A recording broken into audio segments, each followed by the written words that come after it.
Chelsea Griffin and Kwame Appiah are going their separate ways. After getting married on Love is Blind 4 years ago, the couple, who met on season 4 of the Netflix hit, have decided to end their marriage. Right now, as you're reading this, the Love is Blind comment sections are on fire. Chelsea Griffin and Kwame Appiah, Seattle's poster couple, the pair that beat the pods, beat the love triangle, beat the altar cold feet, beat 4 years of public scrutiny, just announced they are done.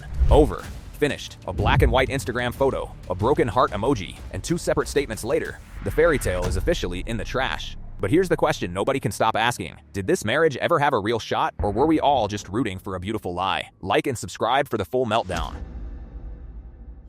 Let's go back. Let's rewind the tape, because everything you need to know about this divorce was hiding in plain sight the moment these two laid eyes on each other and the internet pressed record. Love is Blind Season 4, Seattle, 2022. Chelsea Griffin, a pediatric speech-language pathologist, warm, earnest, the kind of woman who brings her whole heart to everything, has just spent weeks falling for a man's voice in a windowless pod. She's vulnerable. She's hopeful. She has done the emotional labor of a 12-year relationship in the span of a few days on a Netflix production set. And then, the wall comes down, and Kwame Appiah's first words to her? Something in the vicinity of "that's tough. That's tough." 2 words. That's what this man said to the woman he had just proposed to upon seeing her face for the very first time. The internet did not recover. The comment sections did not forgive. Viewers called it cold, clinical, disrespectful, and honestly, the drama wasn't entirely unjustified. Chelsea was visibly shaken. She'd given this man everything emotionally, and his reaction read like someone discovering their Amazon delivery was the wrong size. To be fair, and we are barely being fair here, Kwame later addressed the backlash. He said fans didn't see the full picture. He admitted his ego played a role early on. That's something. That's almost accountability. But here's what nobody wants to say out loud. When your first words to your future wife become a Reddit thread, you might be starting the marriage on a slightly unstable foundation. Chelsea defended him. Of course she did. That's who Chelsea is. She poured herself into this relationship with the energy of someone who had decided, on a molecular level, that this was it. She wasn't going to let one awkward moment define everything. And maybe it shouldn't have. But maybe, the universe was already sending memos that Kwame Appiah needed to work a little harder to earn the love Chelsea was prepared to give. Fast forward 4 years. The divorce announcement drops. Chelsea writes, "I poured my whole heart into this marriage and wanted it to work until the very end. And suddenly that's tough feels less like an awkward first greeting and more like a prophecy." There's a difference between like any other guy hugging me and there's Zach hugging me. It's just not there, and I don't know if it's gonna grow. It worries me that I still don't have this digital connection with him, even though I can see it with other people. Yeah, and there could be trauma involved as well. Something is being triggered for her. It could be that he reminds her of someone in her past. It could be that the intensity of the expectation of marriage. Now, we need to talk about Micah Lucier. We have to talk about Micah Lucier, because you cannot tell the Chelsea and Kwame story without acknowledging the third act of a love triangle that everyone witnessed and approximately 0 people forgot. Here's the thing about Kwame in the pods. He wasn't just falling for Chelsea. He was also, simultaneously, developing feelings for Micah, the kind of feelings that involve original songs, lingering looks, and an emotional entanglement that had producers probably rubbing their hands together with delight. Kwame initially developed feelings for Micah Lucier. After Micah rejected him, he went on to propose to Chelsea. TMZ, read that again. After Micah rejected him. So Chelsea, wonderful, wholehearted, gave everything Chelsea was, by the show's own architecture, the second choice. Now, the internet will say people make connections, feelings are complicated, love is messy. Sure, absolutely, but the optics here are not great, and the optics got significantly worse when the couples met in person. The pool scene. If you watched season 4, you know the pool scene. All the couples are finally face to face in the real world, and Kwame and Micah, exes in the pods, now engaged to other people, have what viewers immediately clocked as an inappropriately flirty conversation. Viewers slammed the exes for the exchange, calling their behavior flirty and inappropriate to their respective fiancés. While Chelsea seemed visibly annoyed by their conversation, she's since given Kwame grace over the interaction. Chelsea was visibly annoyed. And then she gave him grace, because that's Chelsea. That's always Chelsea. Chelsea absorbing emotional discomfort with a smile and a generous spirit, while the internet screams into the void on her behalf. Now here's where it gets particularly spicy in hindsight. Kwame's divorce statement cites ultimate life goals don't feel aligned as the reason for the split, but fans on Reddit and X are not reading life goals. Fans are reading 4 years of a man who may have never been fully in, who gave Chelsea effort, gave Chelsea respect, gave Chelsea a genuinely sweet original song, but perhaps never gave Chelsea the version of himself that was completely, irrevocably here. At one point, Kwame revealed that he used his given name, Alex, often as a way to avoid racial bias in daily walks of life, including relationships. That detail, that Kwame moved through the world wearing a different name like armor, speaks to a man carrying layers the show barely scratched the surface of, which makes the "we grew in different directions" statement feel less like an ending and more like an admission that maybe the full picture was never fully shared. Here's where the timeline becomes genuinely painful.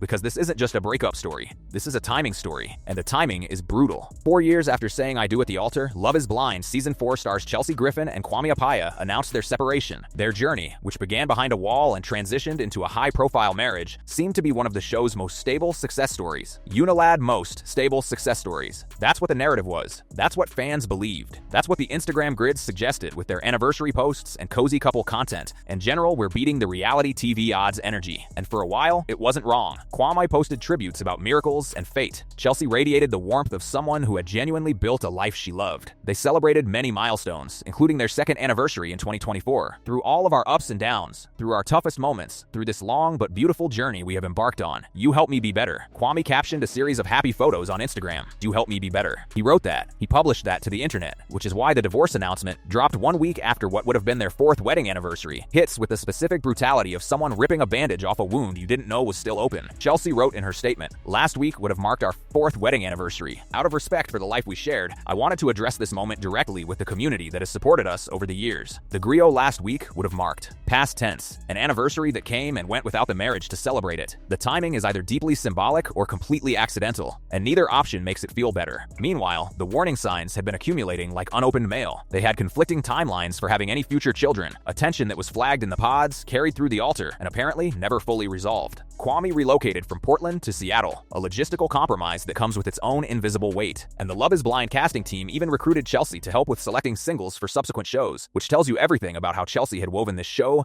this world, and this love story into the architecture of her identity. Tumzunilad 4 years. 1 week after their anniversary, a black and white photo, a broken heart emoji. The Love is Blind curse doesn't just end marriages. It waits. It lets you think you've won. And then it collects. Okay, stop everything, because this is the part of the story that transforms a sad breakup into a full-blown conspiracy theory with a comment section that will never, ever heal. April 29th, 2026. Fans have been noticing things. Small things. The kind of things that reality TV audiences, who have collectively logged thousands of hours studying these people, notice before anyone else does. Chelsea wasn't consistently using Apia in her handle. Joint posts had thinned out to a trickle. Fans noticed a decline in shared social media content, alongside a photograph wherein Griffin appeared without her wedding ring. As Sachanews, the speculation machine ignited. Reddit threads, X posts, TikTok detectives with ring zoom technology and timeline spreadsheets. The "Are Chelsea and Kwame over?" discourse was officially in full swing. And then, April 29th happened. The couple had previously counteracted breakup rumors via an Instagram story on April 29, which depicted them together following residential renovations. Asatunu's a cozy backyard photo. Together. Happy. Possibly a dog.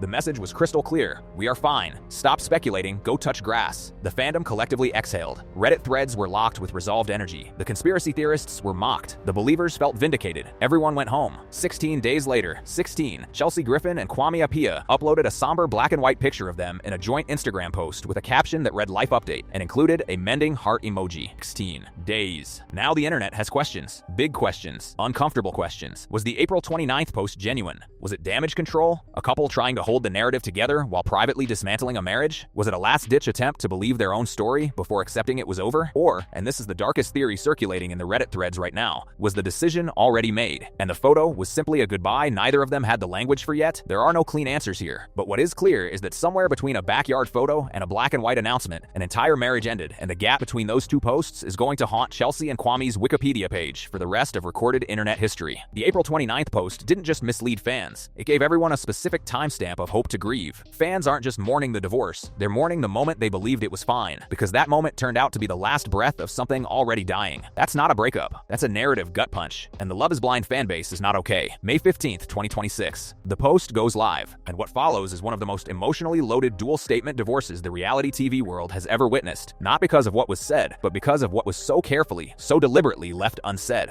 First, Chelsea, 34, shared in her statement that a lack of love wasn't the issue. As time went on, it became clear we are growing in different directions, Chelsea explained. I poured my whole heart into this marriage and wanted it to work until the very end, but lasting marriages require more than love alone. E-News read that sentence one more time. Lasting marriages require more than love alone. That is not a breakup line. That is a thesis statement. That is a woman who spent 4 years, and arguably the entire entire journey from the pods, pouring herself into a relationship and arriving, finally, at the devastating conclusion that love is a necessary but insufficient condition. Chelsea Griffin did not fall out of love. Chelsea Griffin loved hard enough. The marriage just didn't meet her there. And then there's Kwame. Kwame, 36, shared, "It's been one of the hardest decisions to make. We built a life filled with memories, laughter, and love that I'll always be grateful for." He cited their ultimate life goals not feeling aligned as the reason. Respectful, measured, careful. E-News too careful, say the fans. Conspicuously, surgically careful. Because here's what both statements share. They are immaculately written, deeply feeling, and contain approximately zero specifics. No mud, no accusations, no name-calling, no shade, not even the transparent kind that celebrities think is invisible but everyone clocks immediately. Just two people gracefully confirming the end of something real, without explaining what, exactly, broke it. Which, in the reality TV content economy, is basically a war crime. The comment sections demanded answers. The Reddit threads assembled forensic timelines. The TikTok creators are on hour 3 of their breakdowns. Fans mourned the loss of one of the series' most iconic matches. And through it all, Chelsea and Kwame gave them nothing to work with. Just beautifully worded devastation and a mutual request for privacy that the internet is absolutely categorically refusing to honor. Unilad Kwame wrote that he believed the separation was in their best interest considering amongst many other things, that our ultimate life goals don't feel aligned. Prime timer amongst many other things. There it is. The most load-bearing ellipsis in reality television history. Many other things. What things, Kwame? What things? The fans are in the comments. They have time. They have theories. They have screenshots dating back to 2023. They will be here all year. And so here we are. The dust is settling, or rather, the dust is absolutely not settling and will not settle for several months, and the Love is Blind curse has claimed another one. Except this time, it stings differently. Because Chelsea and Kwame weren't just another couple. They were the proof of concept. They were the Season 4 success story that fans pointed to when someone said the show was manufactured chaos that never produced real lasting love. They survived the pods. They survived the Micah situation.